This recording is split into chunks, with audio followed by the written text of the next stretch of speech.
Technologies LLP IT Kolhapur ISO 9001:2015 नामांकित quality management system USA, UK, UAE आणि Australia या देशांसोबत आता कोल्हापुरातूनच मिळणार आहे काम करण्याची संधी।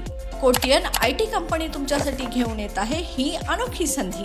डेटा एंट्री ऑपरेटर व इनबाउंड व्हॉइस प्रोसेस या 2 पदांसाठी वॅकन्सी उपलब्ध। डे अँड नाईट या 2 शिफ्ट मध्ये काम करण्याची संधी, शिवाय आकर्षक सॅलरी देखील। प्रथम येणाऱ्यास प्राधान्य तसेच स्पॉट ऑफर लेटर। तर आजच भेट द्या Kotian info technology LLP IT कंपनीला आणि तुमचा जॉब आजच निश्चित करा। अधिक माहितीसाठी संपर्क www.kotiyaninfotech.com, मातोश्री प्लाझा, फिनस कॉर्नर, 2nd फ्लोअर, कोल्हापूर 8956911086। तुमच्या घरात जेवणही करून देऊ, पण कचाकच बटन दाबा। राष्ट्रवादीचे नेते हसन मुश्रीफ यांचं वादग्रस्त वक्तव्य।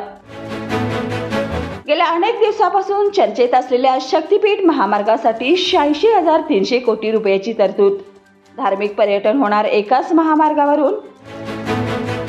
कागलमध्ये भाजपचे समरजित सिंह घाडगे तुतारी फुंकणार। अजितदादांकडून हसन मुश्रीफांची उमेदवारी जाहीर। स्वतः शरद पवार यांनी समरजित सिंह घाडगे यांच्याशी 2 वेळा संपर्क साधल्याची माहिती समोर।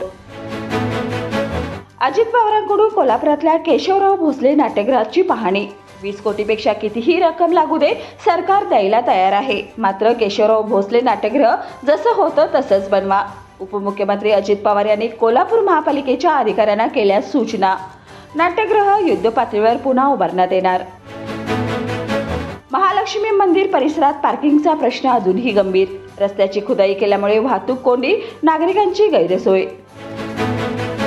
देवदासी प्रथा संपुष्टात येण्याच्या मार्गावर। देवदासीचे आर्थिक प्रश्न प्रलंबित, समाजाकडून उपेक्षा। घोरपडी साखर कारखान्यातील आरोपातून पालकमंत्री हसन मुश्रीफ यांना क्लीन चिट। पुराव्याअभावी आरोपपत्र नाही, सुनावणी केली उद्यावर। शिवाजी विद्यापीठाच्या पदवी प्रमाणपत्र शुल्कात वाढ, सुधारित शुल्कास अधिकार मंडळाची मान्यता। सर्वाधिक मटका जुगाराचे अड्डे कोल्हापुरात। 6 महिन्यात 850 गुन्हे दाखल, 5 जिल्ह्याच्या तुलनेत मोठी उलाढाल। लक्ष्मीपुरी बाजारपेठेत भाजीपाला खरेदीसाठी नागरिकांची गर्दी। श्रावण मासामुळे भाजीपाल्याच्या मागणीत वाढ, भाजीपाल्यांची आवकही वाढली।